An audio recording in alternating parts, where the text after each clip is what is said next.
Boa noite, alunos. Na aula de saúde mental de hoje, nós vamos falar sobre políticas públicas. E em um país onde as ações do poder público são centralizadas, pouco transparentes e muitas vezes interpretadas como paliativas, é fundamental que se compreenda a formulação de políticas públicas. Para entendermos que existe um planejamento no setor público, eu vou explicar agora o que são políticas públicas e como elas são planejadas e implementadas.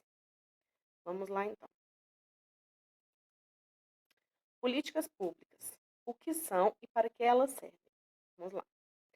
As políticas públicas afetam a todos os cidadãos de todas as escolaridades, independentes do sexo, raça, religião ou nível social.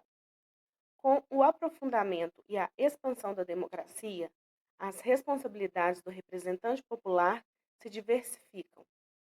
Hoje, é comum dizer que sua função é promover o bem-estar da sociedade.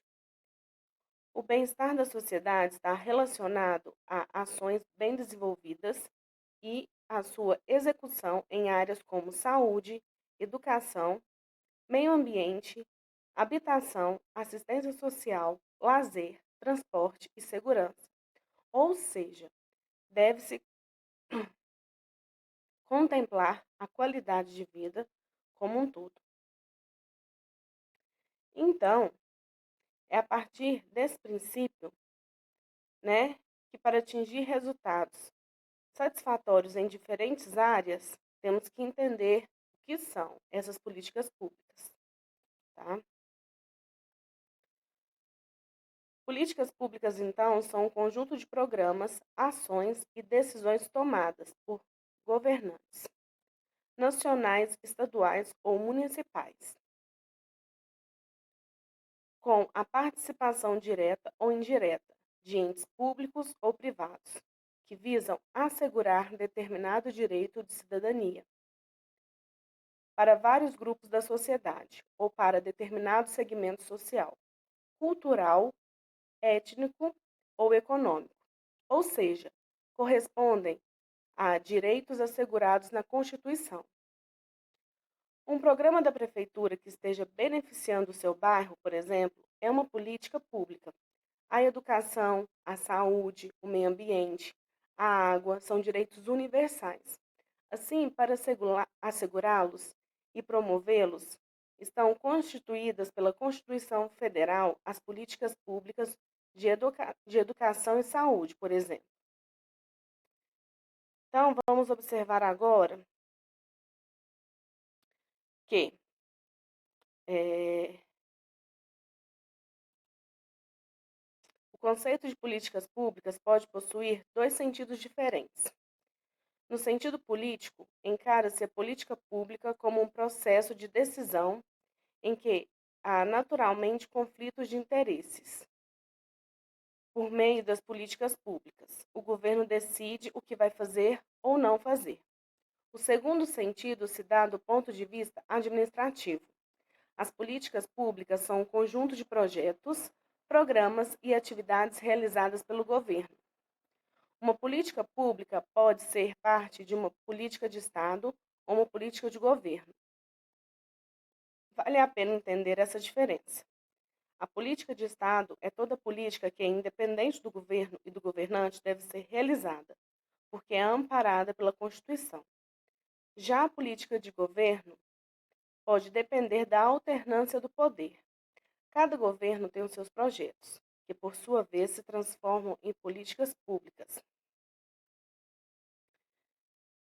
E aí, essas áreas se utilizam de políticas públicas, que são o governo federal, estadual e municipal, tá? Vamos ver alguns exemplos dessa distinção.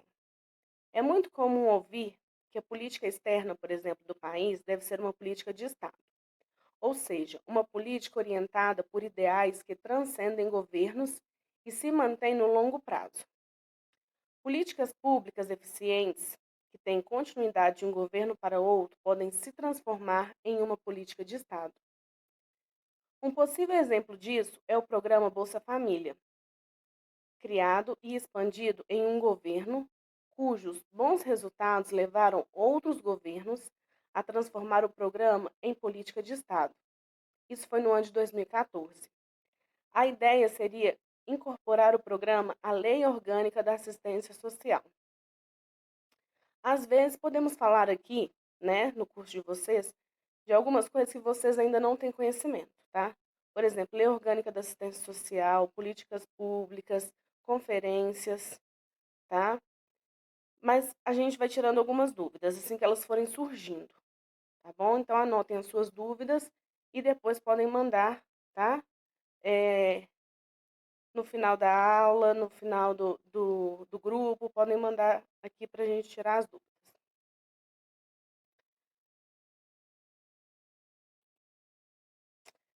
Uma coisa que é importante a gente saber, o conceito de público hoje em dia não quer dizer somente gestão governamental, mas o interesse público que permeia o Estado e o governo.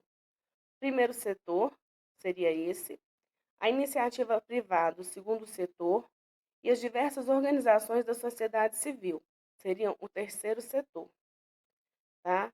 A sociedade, seus vários grupos, que são imprensa, os interesses, os sindicatos, ONGs, né, acompanham esse processo de tomada de decisão e participam da implementação desses setores e dessas decisões. Tá? A participação popular ela é muito importante nesse processo. Assim, de acordo, né, com as leis, né, essas leis, essa última lei aqui que a gente cita, a Lei Orgânica da Assistência Social, é, os poderes públicos são obrigados a assegurar a participação da população na gestão. Não se trata mais de uma preferência política ou uma preferência do gestor, né? Mas sim uma obrigação do Estado e um direito da população, tá? Então, quando falamos, né, desses autores das políticas públicas, isso tem que ficar bem claro, que todos são atores nesse processo, tá? Das pessoas, né, que estão lá numa ponta, que são os eleitores, a imprensa, que faz gerar isso tudo, né, as ONGs, até as pessoas que estão lá na outra ponta, que são os políticos que vão ser eleitos, tá? E os políticos têm que ser eleitos, né, com base nas propostas políticas deles. E eles têm que tentar realizá-las. E realizá-las com certeza. As políticas públicas, então, são definidas no poder legislativo, o que insere os parlamentares, vereadores e deputados nesse processo. E o poder executivo as coloca em prática. Cabe, então, aos servidores públicos oferecer as informações necessárias ao processo de tomada de decisão dos políticos e, posteriormente, executar as políticas públicas definidas. Por esse motivo, o funcionalismo público é um elemento essencial para o bom desempenho das diretrizes adotadas pelo governo.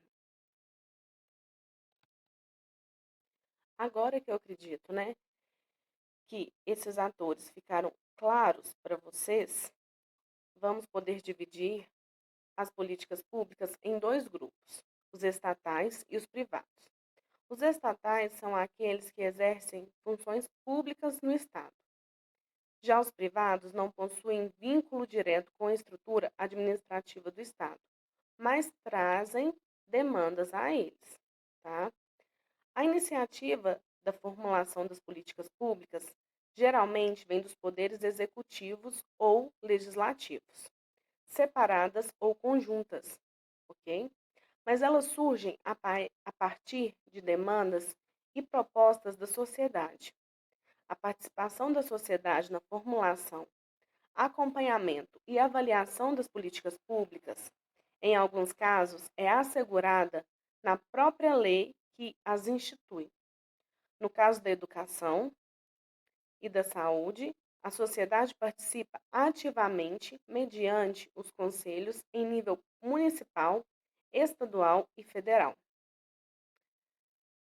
Então, esse processo de formulação das políticas públicas também é chamado, né, de um ciclo de políticas públicas. E ele vem apresentar diversas faces, né, que vocês vão poder perceber daqui a pouco, tá? Com isso, vamos ver agora a Lei Complementar número 131, que é a Lei da Transparência. Vocês já devem ter ouvido falar. Ela é de 27 de maio de 2009. Ela fala o seguinte sobre a participação da sociedade. Primeiro, incentiva a participação popular e realização de audiências públicas durante os processos de elaboração e discussão dos planos, lei de diretrizes orçamentárias e orçamentos. 2. Liberação ao pleno conhecimento e acompanhamento da sociedade, em tempo real, de informações pormenorizadas sobre a execução orçamentária e financeira, em meios eletrônicos de acesso público. Tá? Então, quando fala, né, nessa questão da participação popular na realização de audiências públicas, né, isso não é algo que o poder público faz para agradar, né, a população. Isso só é feito porque existe uma lei, né, e isso é cobrado, tá? Então, quando tem, né, na cidade, chamadas, né, para a população participar de audiências, participar, né, dessas discussões, para a população poder ir, né, e olhar, conferir, né, ver onde o dinheiro, né, está sendo executado. Não é porque o governo que está ali naquele momento, ele é um governo é, bonzinho, transparente. Não, é porque tem uma lei que garante isso, que garante esse direito, tá? As demandas da sociedade geralmente são apresentadas aos dirigentes públicos por meio da Sociedade Civil Organizada, a SCO, que inclui sindicatos, entidades de representação empresarial, associação de moradores, associações patronais e ONGs em geral. As associações em que os dirigentes públicos selecionam suas prioridades são aquelas que eles entendem serem as demandas ou expectativas da sociedade. Ou seja, o bem-estar da sociedade é sempre definido pelo governo e não pela sociedade. Cabe ao formulador de políticas públicas perceber, compreender e selecionar as diversas demandas específicas. Por exemplo, a construção de uma entrada ou gerais, né? Demandas por segurança pública e melhores condições de saúde. Esses são exemplos para vocês entenderem que as demandas específicas, né, não aparecem do nada. Por quê? Primeiro tem que saber o que a população busca, o que dá para fazer diante daquilo que a população precisa, o que ela busca, né, o que ela precisa, o que ela quer, né, e como que aquilo vai ser feito, tá? E aí agora, né, nós vamos falar do ciclo das políticas públicas, e é o que eu já estava dando uma pinceladinha. Tem que ter uma avaliação, tem que ter uma formação da agenda, uma formulação de políticas públicas, um processo de tomada de decisões, a implementação dessas decisões e avaliar novamente, né? Então vamos lá. Essas são as fases que eu estava falando para vocês. Ela é tida como um recurso heurístico. Mas vocês sabem o que significa essa palavra? Isso é um processo que busca desvendar e compreender algo ou uma situação. E no caso das políticas públicas, é um modelo para compreender em que, né, se pé encontra, né, o país e o que pode ser feito por ele, ou então em que pé se encontra a cidade, né, e o que pode ser feito pela cidade. Né? Então vamos lá. Na primeira fase, vamos voltar um pouquinho. Aqui. Na primeira fase, né, para começar uma elaboração de uma política pública, é preciso decidir o que vai ser prioridade, né, para o público e principalmente qual que é a prioridade do poder público. Porque, como eu já disse antes, nem tudo que é feito, né, é pensando realmente diretamente no povo, tá? Então, esse ciclo, né, das políticas públicas é uma resposta do Estado às necessidades do coletivo, que por meio do desenvolvimento de ações e programas objetivam o bem comum e a diminuição da desigualdade social, ou pelo menos tentam, né, essa diminuição de desigualdade social. É para isso que servem as políticas públicas, para tentar diminuir a desigualdade social. Esses programas e ações precisam ser estruturados de maneira funcional e sequencial, para tornar possível a produção e a organização de projetos. Esclarecido isso, o ciclo das políticas públicas nada mais é que um processo que leva em conta. Então vamos lá. A participação de todos os atores públicos e privados na elaboração das ações políticas públicas, ou seja, governantes, políticos, trabalhadores e empresas. Então, é toda a população, né, como eu já tinha dito antes. O poder que esses atores possuem e o que podem fazer com ele. O momento atual do país no aspecto social, problemas, limitações e oportunidades. Organização de ideias e ações, né? Voltando lá na primeira fase, a formação da agenda. Então, para começar a elaboração de uma política pública, é preciso decidir o que é prioridade.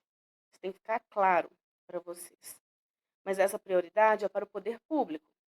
Primeiro, qual que é a prioridade do poder público, tá?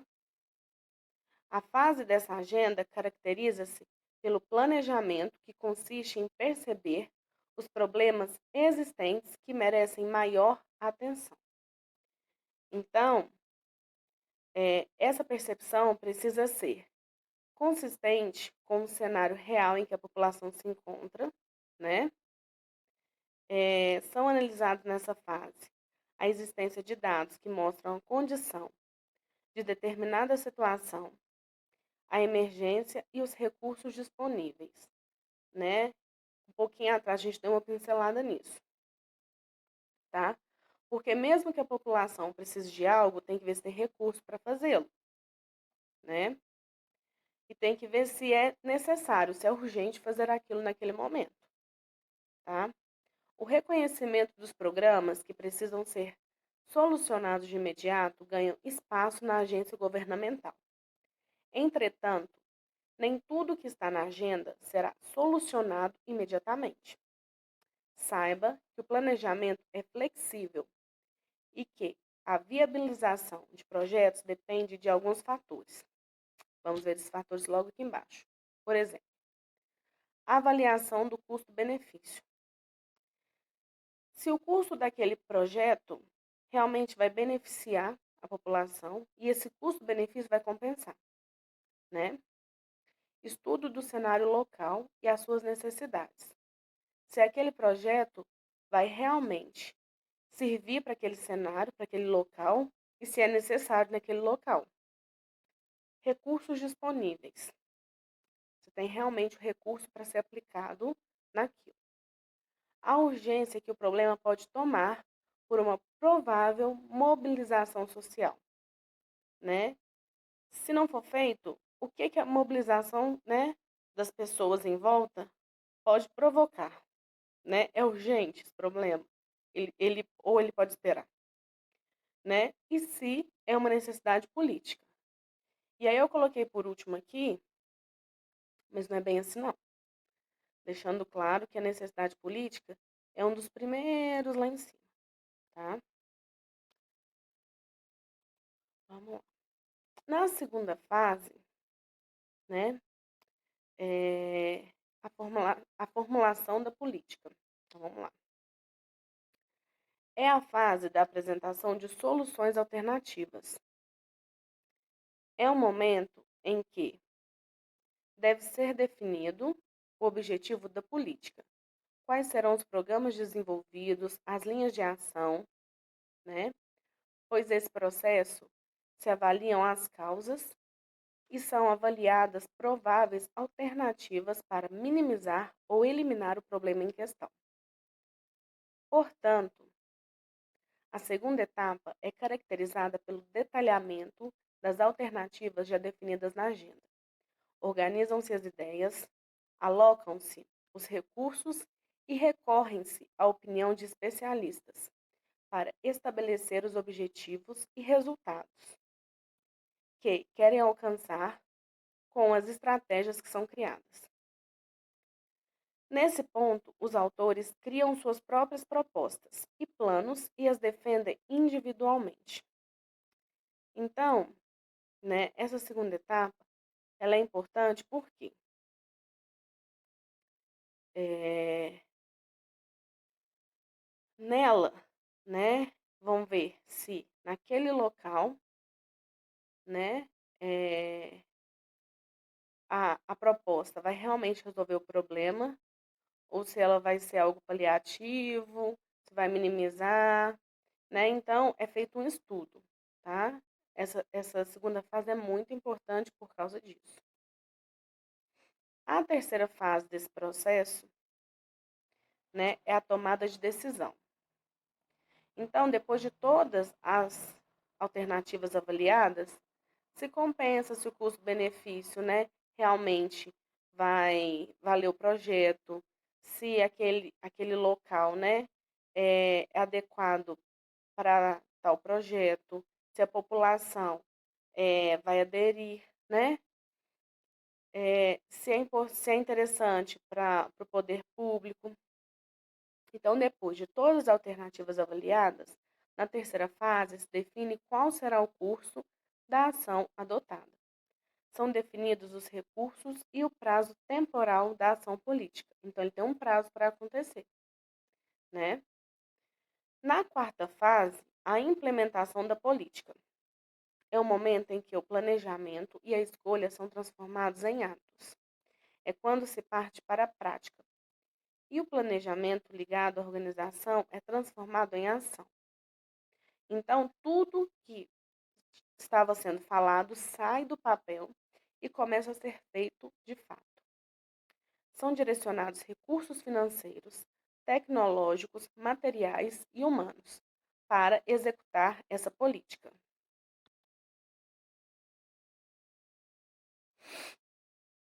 Então, vamos lá. Na quinta fase é a avaliação, né? A avaliação deve ser realizada, na verdade, em todos os ciclos, né? Ela vem contribuir para o sucesso da ação, tá? Ela também é uma fonte de aprendizado para a produção de melhores resultados. Nela se controla e se supervisiona a realização da política, o que possibilita a correção de possíveis falhas para maior efetivação. Inclui-se também, né, a análise do desempenho e dos resultados do projeto. Dependendo do nível de sucesso da política, o poder público delibera se é necessário reiniciar o ciclo das políticas públicas, com as alterações cabíveis, ou se simplesmente o projeto é mantido e continua a ser executado, tá? A boa política pública deve cumprir as seguintes funções: promover a cooperação entre os atores, né? Então, ela deve promover a cooperação entre as duas pontas, né? Os eleitores e as pessoas, né? Que serão eleitas, né? A imprensa, as ONGs, os trabalhadores, né? Então, ela deve promover a cooperação entre todos. Ela deve também constituir-se num programa implementável, né? E além disso, agora, né? Vamos falar das políticas públicas e a saúde mental. tá? Eh, a saúde mental no Brasil, durante muitos anos, foi vista como uma problemática, tá? Os portadores de distúrbios mentais, né, eles eram vistos como um transtorno para a sociedade. Eram tratados de forma generalizada, como se fossem objetos, né, eh, periculosos, né, todos com agressividade, portadores de doenças sem cura, pedintes, né, cujo único tratamento eficaz era institucionalização. Lembra na aula anterior que em um dado momento da sociedade, as pessoas, né, que sofriam de transtornos mentais, elas eram colocadas, né, fora da vista da sociedade, e isso aconteceu em vários momentos, né, ou elas eram levadas para fora das cidades e viviam, né, em vilas separadas, né, ou então, né, depois elas eram vistas, né, como pessoas que tinham dons, né, dos deuses, e aí elas, ou então que tinham problemas, né, de origem, eh, de origem santa, de divindades demoníacas, e logo depois elas foram vistas realmente como doentes, mas aí a situação piorou um pouco, porque elas foram colocadas dentro de instituições manicomiais, e com isso, né, elas eram trancadas, né, muitas vezes tinham todos os seus direitos violados, né, porque na época, na verdade, quase não tinham direitos a pessoa dita, né, de que faltava, né, a saúde mental, que não tinha saúde mental, o doente mental da época, né, ele tinha os seus direitos negados, né. Então, em vários momentos, né, da história, quando se fala em saúde mental, né, o portador, né, de um sofrimento mental, ele perde os seus direitos, e aí a sociedade como um todo prefere, né, negligenciar, prefere não olhar para aquele, né, portador de sofrimento mental e prefere tirar, né, aquilo que incomoda, tirar dos olhos da sociedade. Então, portanto, durante muito tempo, isso coincide, né, com o tempo da ditadura militar no Brasil, os manicômios eram presentes, né, essas instituições manicomiais. Esses se mostravam em situações degradantes, onde o descuido era uma coisa frequente, né, isso a gente viu na aula anterior, né, juntamente com indivíduos contidos em leitos, a higiene precária, prédios com grades, a terapêutica era camisa de força, né, para tentar conter, né, eh, eletrochoques, medicações inadequadas. E aí no Brasil houve uma grande expansão de manicômios, né, nesse período, nessa década. Em contrapartida, na maioria de outros países, né, alternativas já estavam sendo tomadas para o fim, né, ou tentar evitar essa institucionalização. Mas o período ditatorial no Brasil não permitia esse questionamento, né? Então, na época da ditadura, realmente, tudo que incomodava, tudo que era diferente, era fora do comum, era tirado da sociedade, né? Era levado para um outro lugar e mantido fora dos olhos da sociedade como um todo. Então, não era só o portador de sofrimento mental, né? Então, questionar, né, a institucionalização era fora de questão naquele momento. E em outros países isso já acontecia, tá? Além do mais, enfatizava que os loucos eram perigosos, difícil convivência e representavam o diferente do convencional, do aceitável e pelas regras sociais.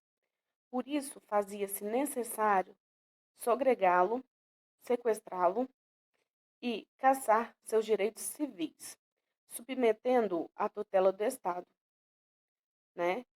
Então, como nós vimos na aula anterior, e aí, né, voltando um pouco nessa aula, né, acredito que mais algumas aulas nós vamos voltar a falar disso, isso tem que ficar claro, né, que o portador de sofrimento mental, em vários momentos da história, né, às vezes, em alguns momentos hoje, ele tem os seus direitos negados, né?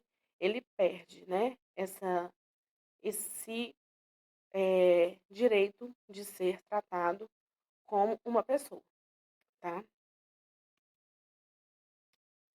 E aí, né, somente durante a segunda Conferência Nacional de Saúde, né, os profissionais, deixa eu ver aqui, e aí somente, é, eita, e aí somente durante, né, a Conferência Nacional de Saúde, os profissionais de saúde e a sociedade civil começaram a debater e questionar o modelo de exclusão das instituições de saúde mental. Juntamente com a Constituição de 1988, surge o espaço para a elaboração e o aprofundamento das leis referentes à saúde mental. Neste momento, houve uma intensa mobilização para a luta antimanicomial, a fim de obter uma reforma do sistema psiquiátrico e inserir a saúde mental nas ações de saúde, né? Houve também sucessivas conferências de saúde mental nos diversos níveis, nacional, estadual e distrital. Então, né, a partir de 1988, começam a ser abertos, né, esses locais de discussão, né, de conversa, de raciocínio, de pensamentos, de mudanças, né, para esse portador de sofrimento mental. E é aí, nesse momento, que começa, né, de fato, a luta antimanicomial, né? Uma reforma desse sistema psiquiátrico, né, brasileiro, que estava pedindo há muitos e muitos anos, né? E aí, com a segunda Conferência de Saúde Mental, em 1992, né, onde foi resgatada uma proposta anterior, né, que é a substituição do modelo hospitalocêntrico por uma rede descentralizada e hierarquizada, diversificada nas práticas terapêuticas, favorecendo o acesso desse cliente ao sistema de saúde. E aí vem, né, nessa visão, diminuir o número de internação, reintegrando a família e a comunidade. Lembra que a gente também falou isso na aula passada. Resultando também, dessa forma, na melhoria da qualidade dos serviços. Porque se você consegue, né, manter aquele indivíduo na sociedade que ele vive, né, consegue mantê-lo perto da família, consegue diminuir as internações e consegue tratá-lo na comunidade, né, que ele conhece, você não tira os direitos dele, né? Você está promovendo uma qualidade de vida no tratamento, tá? Os familiares dos pacientes institucionalizados conheciam todas as falhas do sistema, né, desses hospitais psiquiátricos, tá? E ainda assim se mostravam favoráveis a isso, às institucionalizações. Isso se devia à preocupação com a convivência, com os desvios de personalidade e do afastamento que desgastou os sentimentos de estar juntos. Então, o que que acontece? Os familiares, né? Isso a gente está falando, né? De um outro momento, foi quando começou, né? Essas propostas, né? De não internações, né? Não números altos de internações. Esses familiares se mostraram preocupados, porque assim, se o paciente entra num surto, se acontece alguma coisa, o que que eu vou fazer com ele aqui dentro de casa? Né, se eu não posso mais interná-lo. Só que a questão não é bem essa. Se o paciente tem condições de ser tratado, né, num ambiente saudável, né, a, a probabilidade é que ele fique bem, né, que ele não surte, né. E para além disso, né, vários estudiosos, né, como por exemplo o deputado Paulo Delgado, eh, ele vem com um projeto de lei no ano de 2001, né, também conhecido como a lei do deputado Paulo Delgado, né, foi sancionada somente em 6 de abril, que é a lei 10/2016, que estabelece a instituição progressiva dos manicômios e sua substituição por instituições como unidade de saúde mental em hospital geral, emergência psiquiátrica em pronto-socorro geral, unidade de atenção intensiva em saúde mental em regime de hospital-dia, centros de atenção psicossocial, os CAPs, serviços territoriais que funcionem 24 horas, NAPS, pensões protegidas, lares abrigados, centros de convivência, cooperativas de trabalho e outros serviços que preservem a integridade do cidadão. Então, várias pessoas concordavam em relação a uma atenção mais humanizada, né, vários estudiosos, para com os pacientes de transtornos mentais. Porém, né, alguns discordavam da substituição das hospitalizações por um modelo, né, por esse modelo de reintegração social. E estes começaram a fazer pressão no Congresso Nacional para que esse projeto não tramitasse, né? Os favoráveis à lei justificavam que a deshospitalização e a desinstitucionalização não eram formas de promover a cidadania, aqueles que passaram muito tempo encarcerados em manicômios, né? Os contrários argumentavam que as famílias não teriam condições de promover financeiramente o tratamento, né, esses tratamentos, é, e aí, além do mais, possuíam compromissos, né, com emprego, o que dificultaria levar, né, para sessões de tratamento, né?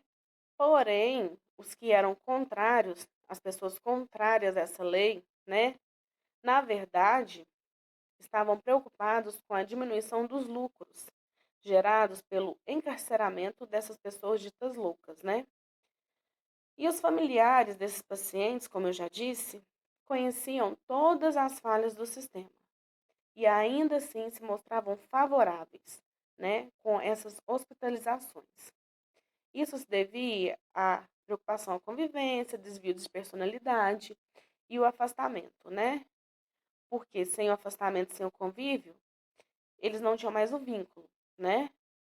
O que complica manter a relação familiar, complicava manter essa relação familiar. Porém, né, toda essa demora nessa tramitação da lei não impediu que alguns municípios acrescentassem nas suas leis orgânicas municipais dispositivos legais de promoção de atendimento fora dos manicômios, já se responsabilizando pela desativação gradativa, né, criando uma rede alternativa de atendimento. Então, vários, né, municípios, vários lugares começaram a abrir centros-dia, né, CAPs, centros de convivência, dentre outros, né, que são descritos na Lei 10.216, né, para que o portador de sofrimento mental pudesse ter o mínimo, né, de integridade. Tá? Aí, voltando para a lei, né, o artigo 2º da lei prevê que o usuário tem o direito de receber o maior número de informações a respeito da sua doença e do seu tratamento, bem como ter acesso ao melhor tratamento do sistema de saúde. É, né, cons- consentindo, né, tá um pouco errado ali, as suas necessidades. Ser tratado com humanidade e respeito e no interesse exclusivo de beneficiar sua saúde, visando alcançar sua recuperação pela inserção na família, no trabalho e na comunidade. Ser protegido como qualquer forma de abuso e exploração. Ter garantia de sigilo nas informações prestadas, tá?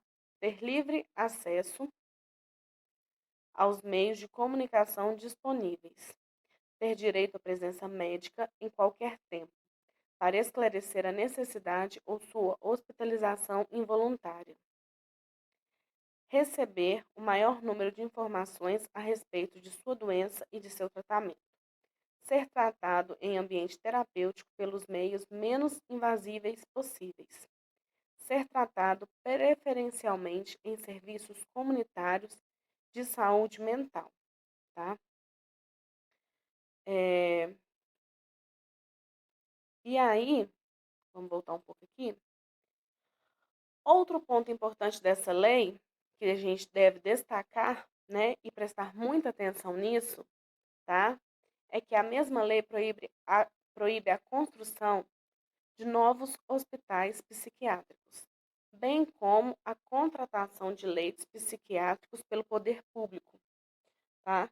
Para isso, é necessária a aprovação de 3 níveis de gestão das comissões intergestoras, o que vai dificultar, né, um pouco a ação dos que pretendiam lucrar, né, com a força, a criação de mecanismos é, concretos, né, dessa deshospitalização, né, isso vem dificultar um pouco isso, né, é, e aí fica mais fácil, né, das pessoas aderirem, né, os hospitais dias, o centro de atenção psicossocial, né, o centro de convivência, dentre outras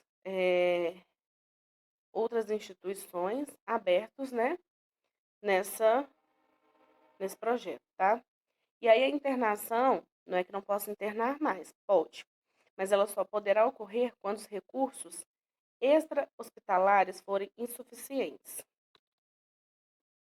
Então, assim, já tentou de tudo com aquela pessoa, né, com aquele portador de sofrimento, e aí os recursos realmente não deram certo, acabaram todos os recursos, aí sim, pode sim internar, né, aquela pessoa, tá? É, e essa internação, ela pode ser voluntária, consentida pelo usuário, involuntária a pedido de terceiros, que é sem o consentimento do usuário, e compulsória, determinada pela justiça, tá? E aí, a internação involuntária deve ser comunicada ao Ministério Público, à autoridade sanitária e ao Conselho Local de Saúde, dentro de 48 horas. Deve haver também, né, uma comissão interdisciplinar, como eu já falei, para avaliar a pertinência da internação. Isso vem para evitar, né, o uso indevido pela família, né, e classe jurídica da prerrogativa de dispor sobre a vida de pessoas com transtornos mentais, tendo como finalidade o gerenciamento dos seus bens e a liberação de penas judiciais, tá? É, na segunda Conferência de Saúde Mental, foi discutido o direito à divulgação e à educação para essas pessoas também, tá? Essas devem atingir os veículos de comunicação em massa, como TVs, rádios e jornais, tá? E aí, o que que isso vem, né, nos trazer? A finalidade é evitar a exclusão desse grupo, né, do convívio social, com internações prolongadas em clínicas de recuperação e garantir o acesso à permanência em escola de todos os níveis, né, de usuários ou dependentes de substâncias psicoativas, né? Vamos falar disso, né, para frente um pouquinho, né? Para isso é necessário uma alteração no Código Penal, né? Foi necessário, ainda está acontecendo essa alteração, para penalizar apenas os traficantes e não usuários, tá?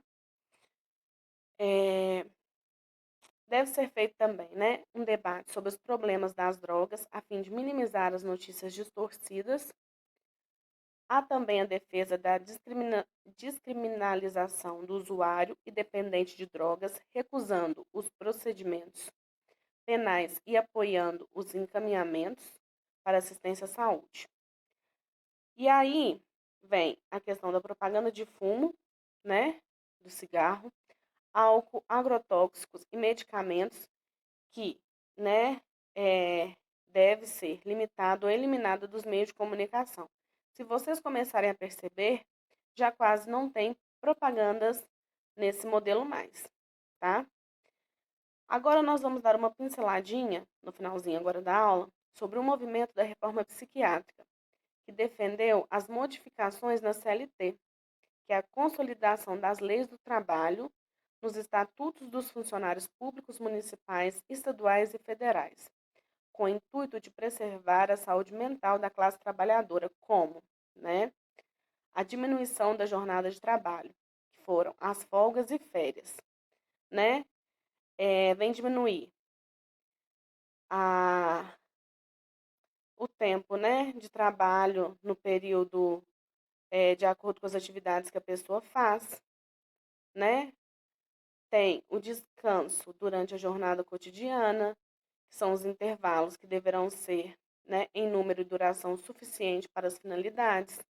Então, tantas horas, uma hora de descanso ou 30 minutos, né?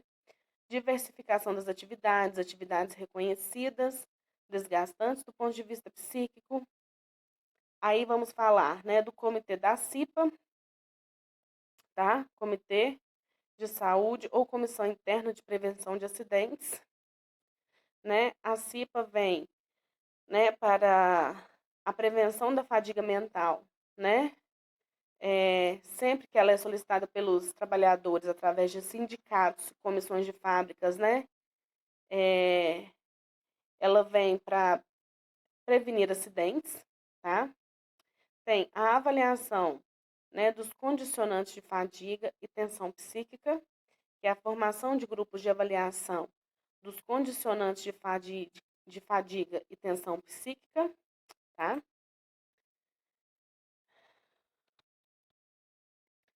E aí temos a modificação das condições negociadas, né, os objetos de negociação entre empresas e trabalhadores, tá? A duração da jornada semanal, turnos alternados e para que os que trabalham em horário fixo noturno, né? A estabilidade provisória e a preservação do emprego, né? A preservação do emprego aos trabalhadores, alcoolistas, drogaditos e portadores de transtornos mentais.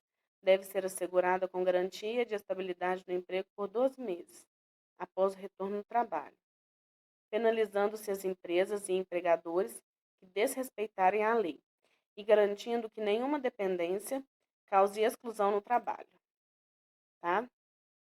A categoria de enfermagem está incluída nos itens acima, principalmente no que diz respeito à exposição às condições de fadiga e tensão, pois, além da jornada excessiva, seu objetivo de trabalho é cuidar de pessoas com sofrimento, lesões, resíduos, né? O que leva ao desgaste emocional do profissional. Em decorrência disso, é normal, né, que há profissionais de saúde em crise, tá? E vale lembrar que em 1993, né, durante o terceiro encontro nacional, né, foi elaborada uma Carta de Direito dos Usuários das Famílias de Saúde Mental. Isso representou uma grande conquista para o país, tá? É, gente, depois da aula aqui, Temos atividades para serem feitas e entregues na próxima semana na secretaria do curso, tá bom? Então, até a próxima aula, tá?